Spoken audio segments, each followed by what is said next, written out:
سره د عقیدت پر بنیاد هغه ته د عقیدت د سره ګلونو وړاندې کولو پر بنیاد هېڅوک موږ نشي راګرځولی چې یو افغان یو پښتون پر دې خاورې ژوندی یقینا عزیزانو نن هم د تېر کال په رنګه یا د هغه ورځې څخه یا د دې دېرشو څلوېښتو کالو په رنګه هره خبره د ویره شروع کېږي هره خبره د تکلیف شروع کېږي نن چې هم زه ورته سره یو ځای یو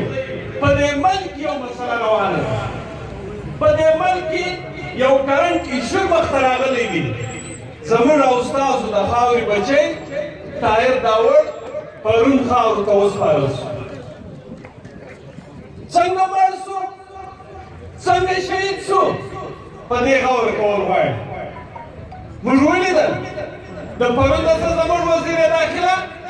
او زموږ د حکومت ترجمانان لګیا دي نورو ته بد وایي دا خبره به زه په اردو وکړم چې ټول یې واوري چې نه په پوهېږي هغه هم په پوه شي ہم پوچھنا چاہتے ہیں ان سے کہ 26 تاریخ کو جب طاہر داوڑ کو اسلام آباد جسے سیف سٹی کا نام دیا گیا ہے کہتے ہیں کہ اسلام آباد میں 600 کیمرے ہر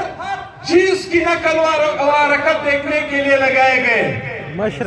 جب 26 اکتوبر کو طاہر داوڑ اسلام آباد سے اغوا ہوتا ہے تو کیا ان 600 کیمروں کے آگے پردے لگائے گئے اور جب اس کے گھر سے چیخ و پکار ہوئی کہ طاہر داوڑ ایس پی کوئی معمولی آدمی نہیں اصغر نہیں ہے کوئی سیاسی کارکن نہیں ہے اس ملک کے 19 گریڈ کا پولیس کا ایک ذمہ دار آفیسر ہے اور جب طاہر داوڑ اغوا ہوتا ہے اس کی فیملی واویلا شروع کر دیتی ہے تو ہمارے یہی وزیر داخلہ جو اپنے آپ کو پشتون اور افریدی بولتا ہے جو صرف باتیں کرنے کے لیے آگے لایا گیا ہے اصل کمانڈ آج بھی پرائم منسٹر نے وزیر داخلہ کی حیثیت سے اپنے پاس رکھا ہے اس نے کہا کہ کوئی اغواکاری نہیں ہوئی کچھ بھی نہیں ہے یہ محض ایک ڈرامہ ہے جب اس کی فیملی نے ہر در پہ ہر چوکٹ پہ دروازہ کٹکھٹا کے اپنے انصور لوگوں کو دکھائے حکمرانوں کو دکھائے اور کل جب وہ شہید ہوئے تو پھر بھی یہ کہا گیا کہ یہ ڈرامہ ہے عجیب ڈرامہ ہے شروع ہوتا ہے اسلام آباد سے اور ختم ہوتا ہے جلال آباد سے دنیا جانتی ہے کہ یہ کون سا کھیل کھیلا جا رہا ہے ایک طرف راو انور جیسا قاتل اور دہشتگرد پولیس آفیسر وہ عدالت میں پروٹوکول کے ساتھ پیش کیا جاتا ہے اس کے لیے باقاعدہ طیارہ ایئرپورٹ پہ ہر وقت تیار کری رہتی ہے کہ اس کو اسلام آباد سے اٹھا کے کراچی کے سیف ہاؤس میں رکھا جائے جو ایک نامینیٹڈ قاتل ہے دہشتگرد ہے اور دوسری طرف طاہر داوڑ کے ساتھ یہ کھیل کھیلا جاتا ہے الفاظ کو دیتا ارسو بستی زمور دویونو دی خالق ناسو آخلی باید پر دے سوچ ہوئی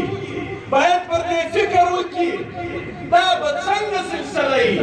چی دا اسلام آباد از رسے و افسر پورتا کیجئے او سر بات رد و نور توائن تنور سکے تخبر پر دے سوچ ہوکر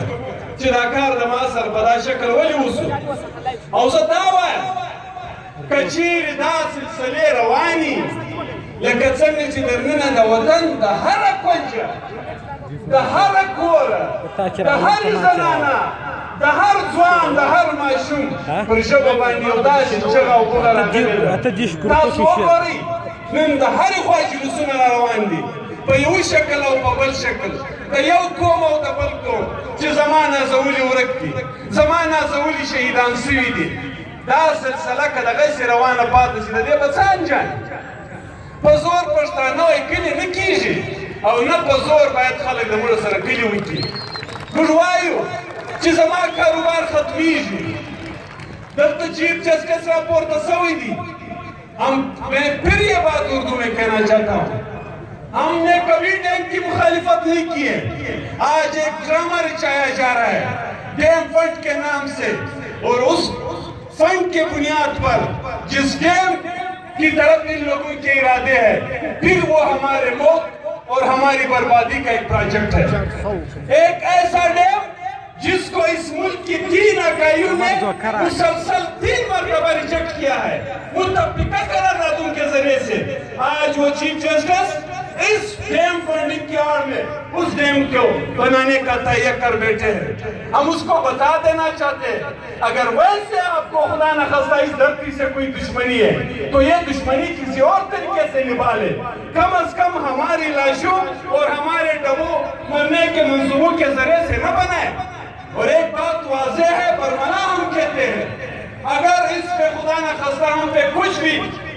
दफात लगाए जाते हैं, ये डैम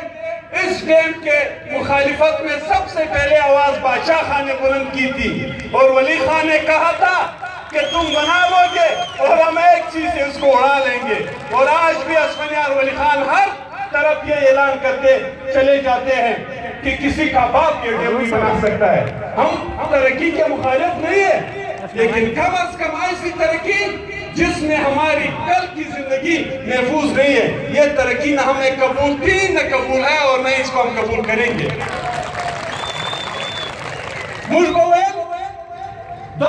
मौजूदा हुकूमत कारोबार तिजारत दलारो हवाला तकलीफ जोड़ी मुश्किलात जोड़ी इमरान और गुरु दुई पखपला पर दे बुनियाद जलसे कवले मुल्क तख्त रावेन दलावर तहागत हुक्मरानानु सखा सिदा हर ख्वाची या उबुगी वले तहागीद मलगुरु सखा चिदे कर कोल पतो का चेशगी नसीबेक दलाली चिंग पदे खैरात की पश्तनो हित समनस्ता पश्तनो ता पदी की हित किस्म यो प्रोजेक्ट आइसनूर कौल की इसे समाज सबाश मंदु सर पखोशाली भी देबुलिया मिया साबराली पशुत जुवाना दी तोल कयादत ये तोका की दाते वाले उनके साहब तर कम मजा पूरी स्पर्शवाया रूट भी मोटरवे भी एनर्जी सेक्टर्स भी औताव भी आवाज भी अवल तादनन प्राइम मिनिस्टर तादनन दद बलगुरु बवाले चतरवा वाई तोका की तो जमून हुकूमत राले अवल कार बजमून दाई लेकिन सना दिनको से समाज सिपेक मंसूबा वली नसर खानी हिसाब वाला जमा पता कार की जमा और बलोच खुशाई सर तड़ले हो सब बच्चे लंच हुए चिदसीपेक पते अरबाओ डॉलर की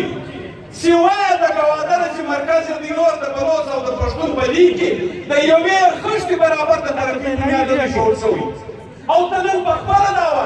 चिदसीपेक से हम हाकरंगा मखपोड़ा की बयान सरंगे चिकेर हुकूमत बोलियो नो मा खुद तेरा हुकूमत मंसूबा न बने